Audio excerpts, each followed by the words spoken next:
He's been a good husband and I feel every husband should be like that. It is not an extra privilege for any woman to get a support of her husband. That's how it should be. That's how we are connected, right? What else are companions for? There are a lot of women are abandoned by their families once they're detected with breast cancer, which is so unfortunate. But that is what is happening in our country. Convince yourself that you are victorious, that you're not going to be defeated, and have faith, because that really helps you push another day, another day, another day, and that's the day you actually cross the finishing line. Hello everyone and welcome to midday.com. Today we have with us Tahira Kashyap. Hi Tahira. Hi. Thank you so much for talking to us. Thank you, Supriya. So Tahira, tell us something about your Audible audio show. It's been an absolutely amazing journey. It was like going through my experience all over again, reliving it. So it's not easy because it's a very intimate medium and it's in a closed environment. It's just you and the microphone, and at best I have my family members also coming in towards the end of the episode. So the conversation really becomes very interpersonal, very intimate. So I feel it is insightful. Of course, the main reason has been a very honest endeavor from my side, because I have been wanting to spread the awareness about early breast cancer detection, which I have through my social media, and also I sort of had pledged that I'm not going to leave any medium. I'm going to exploit every medium to spread this awareness, and I'm just so grateful that universe sort of listened, and Guneet reached out to me and she said, let's do something together, and we both had a lovely session where we were just talking about each other's lives.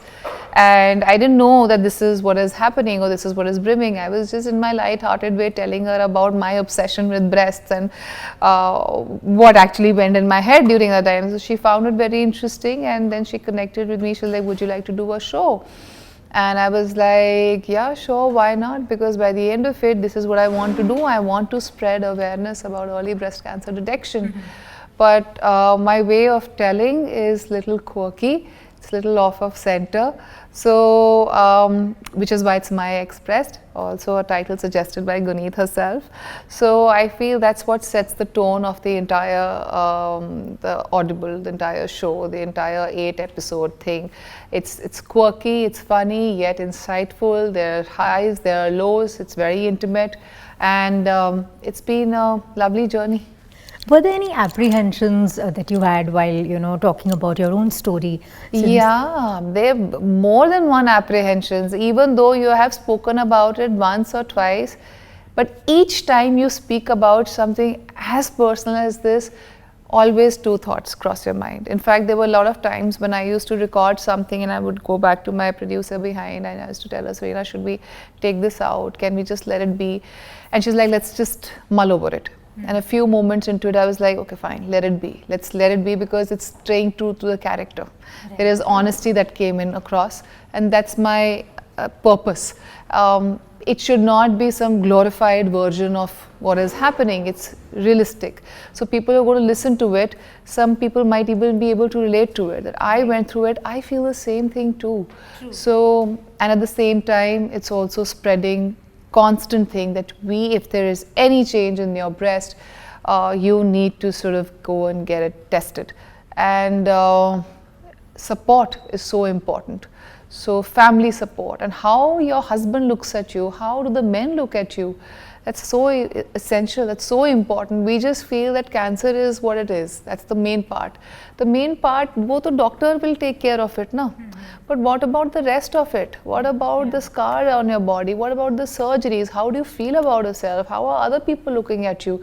There's so much more that goes into it. And I felt that all this needs to be addressed. So my way of addressing is not that I'm going to, these are the do's and these are the don'ts. I just went across telling that I went through it. Some of it was wrong, some of it was right. You figure out what was it, but this was my journey and this is what I have been through. I just have to ask about the title. It's quite a quirky and yes, and it is quirky, which sets the tone of the entire show. And my lovely producer Guneet, she suggested the name. Again, about which I had thought about like 10 times or perhaps more. Like I said, no matter how much you have spoken about your intimate life to the world, each time you sort of share with the world again, it requires equal amount of courage. And to have a title as My Expressed, being very honest, it did not come to me easy at all. I had a lot of conversations. I was like, this is about my anatomy, we're talking about it, what are we doing? But I understood the larger perspective, the purpose, and that's what my take. At times you sort of diluted the way you think, you sort of, and how the world thinks at times that rubs off on your vision too.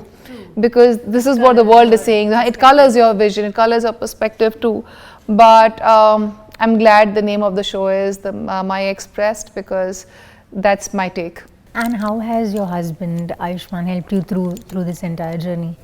He's been a good husband and I feel every husband should be like that. And at times I am definitely grateful. I am very, very grateful for the love and support that I've got for him. But needless to say, this is what it should be. This is how it should be. It is not an extra privilege for any woman to get a support of her husband. That's how it should be. That's how we are connected, right? What else are companions for?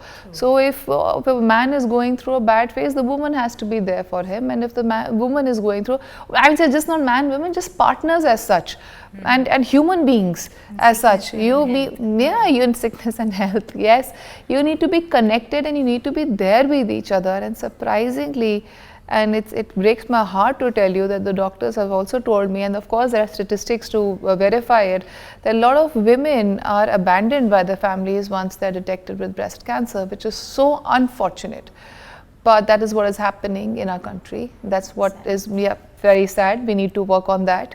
And the only way to do that is communication, to talk, and talk in an engaging way. Also, you managed to be really positive throughout this entire time. And how did you manage to get that courage, to actually speak about it initially when you had, when you just came to know about it? And so when I came to know about it, honestly, I did not talk about it at that point of time.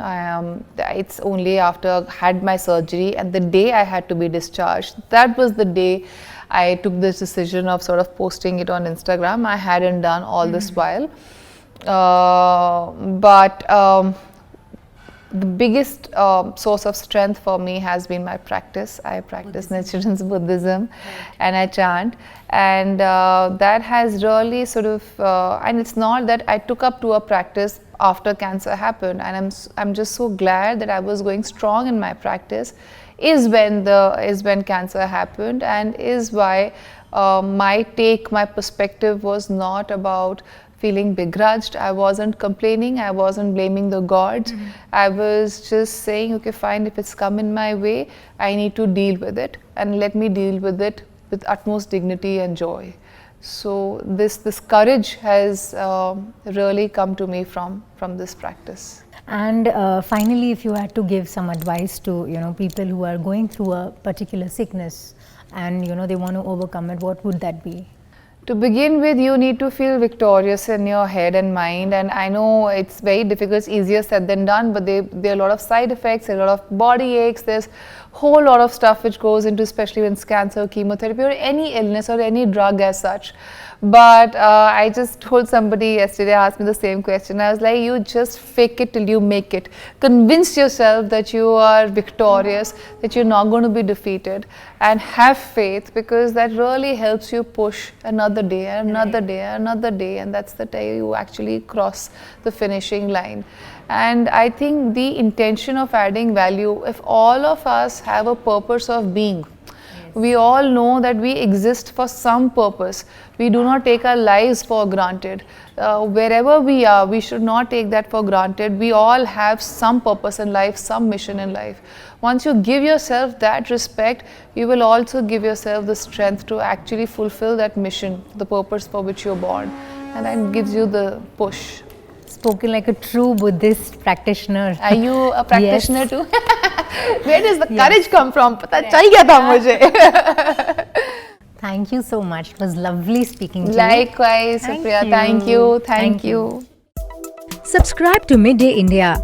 Get direct notifications on all our videos by clicking on the bell icon.